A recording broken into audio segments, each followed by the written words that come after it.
Hello, everyone, and welcome back to this week's episode of the podcast. This week's topic is a little bit more of a serious one, as I said on the Instagram, but it needs to be talked about. So let's go ahead and get started. So this week's episode is about bullying and how that relates to and how kids with Turner syndrome might experience it in a lot of different ways. And yeah. So the way it's going to work is it's going to be like our usual episodes where it's just a conversation. And today we have Sophia, Aspen, Grace, and me, Greta, who are going to be yapping about this today. So we're just going to go ahead and get into the topic if Sophia wants to start out the conversation. Yeah. So I want to start. So I want to explain like typically why first bullying happens with Turner syndrome and then share my own experiences. So with Turner syndrome, a lot of times it comes with a lot of neurodivergencies, and that can equate to a lack of social skills or social understanding, and that can cause a lot of bullying. Like, I know that that's particularly kind of like why I'm bullied, or even why I'm teased in my own family. It's because I lack social skills and I tell jokes that a lot of people don't typically understand. And that and just me in general not fitting into the very strict social norms of a high school where everybody is either a hot Cheeto girl or a wannabe like rapper, SoundCloud rapper. And that that mold made me get teased, especially in it started mainly in my freshman year of high school. So, basically, two girls, I will not be naming them because, unlike them, I am giving them the respect that they never gave me. They started teasing me, and, the way they did this was they said that a guy liked me. I knew it wasn't true because I had never so much as communicated with this kid. So that happened, and it would happen every single day. There was one time where they even cornered me when I was trying to set something up when I was in FFA, and they cornered me and talked about how great the guy was and some other stuff I don't want to mention. And that teasing is kind of continued into my sophomore year, except less extreme. One example I can mainly think of is last year.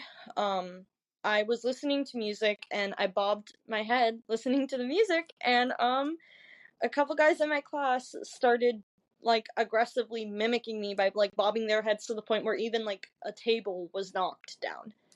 So it still has continued now. I'm a junior, and because the guys have been trying to get me to join football games when football season was going on, and it was happening every single day I was in culinary. They were like, you should join, and I was kind of like, no, unless if you give me money to join.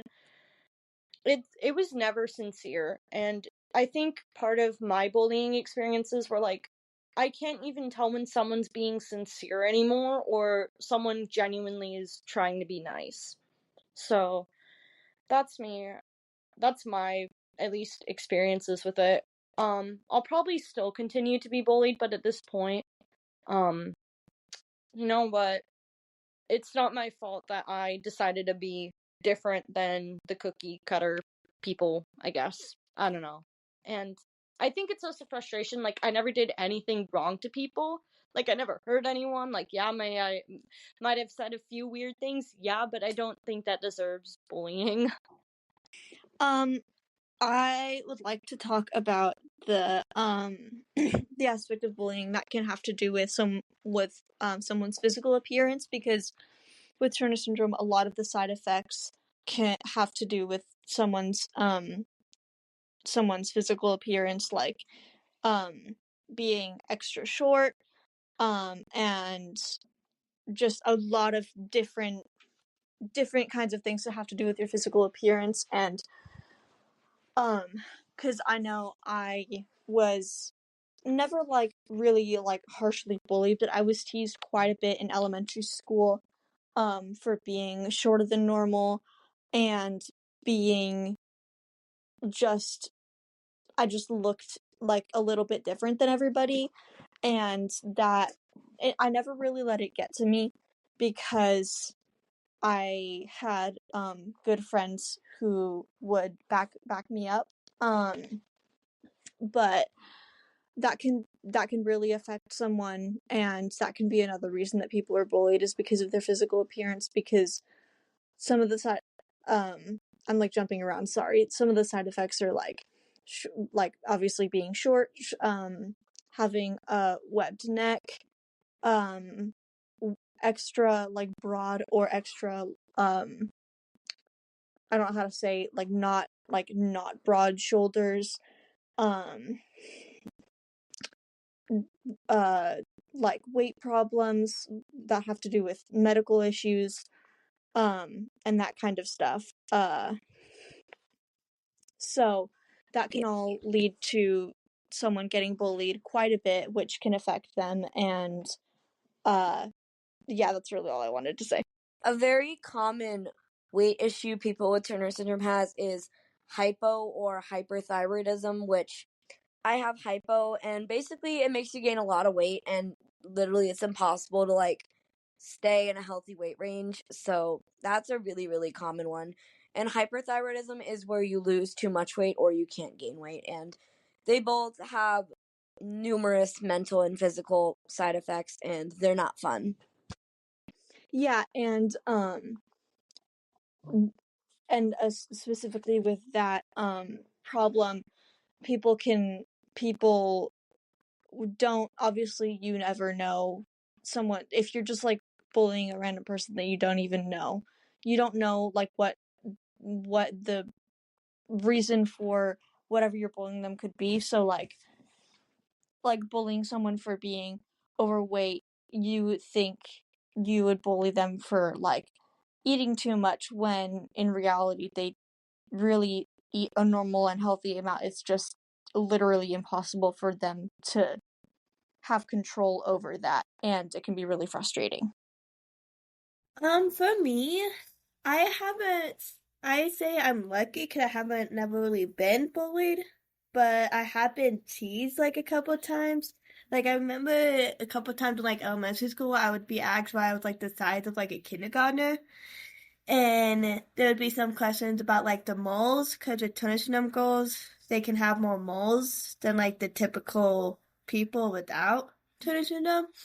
And in high school, there's been a couple of times where people commented like on my weight. And so yeah, I definitely think outward appearances can affect why Turner syndrome girls are bullied. But I do know that another time when I was in elementary school, that I would take longer on the test, and there would be a couple of kids who are like, "Why are you taking forever? You shouldn't be taking this long." So yeah, it definitely is rough, but I think if you can find the right like support system, like I made some great friends along the way, and to like help with that.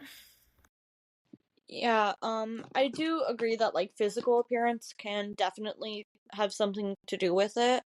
Like I know a lot of people have been teased for their physical appearance. I'm lucky enough to where my bullying wasn't due to my physical appearance. It was just kind of like how I am as a person and how I communicate with people that I think mainly caused it.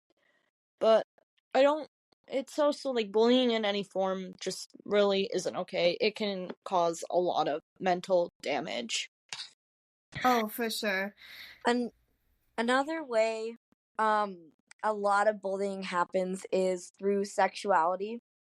I know that was my main one. I'm lesbian, and I figured this out in like 6th grade, and I'm sure Aspen can weigh on this too, and Sophia, because I think Grace is the only straight person here.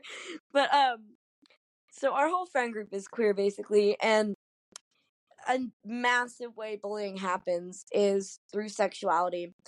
I remember in middle school being at recess, and they were just screaming, "Greta's gay, Greta's a bitch," and it definitely can really affect how you feel about yourself, and it's rough. It's really rough when you don't know anyone that's like you at all.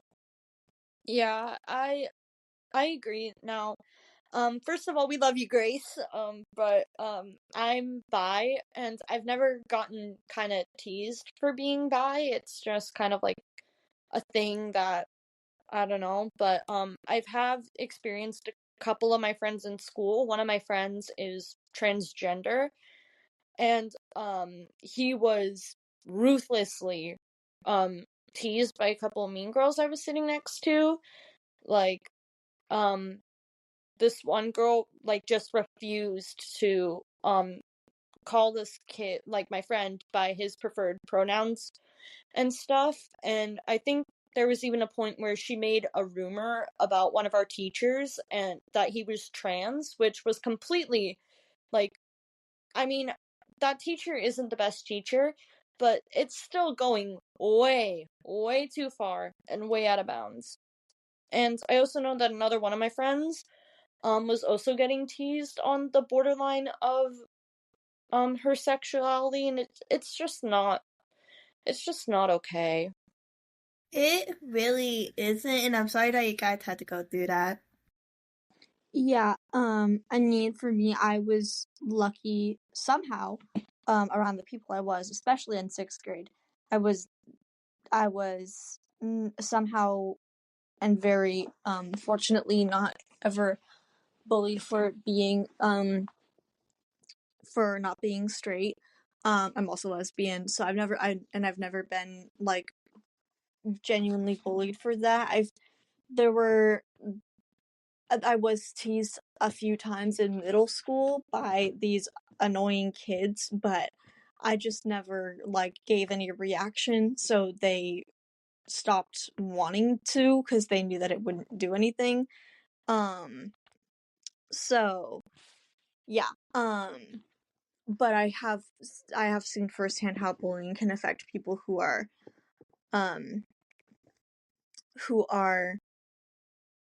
how bullying can affect people who are gay, because I have had my friends, pretty much all of my friends in like elementary and middle school were gay, and they all got I know a few of them got really, really harshly bullied, and it was awful to watch. And so yeah, it definitely can affect. I've just never had any personal experience with it.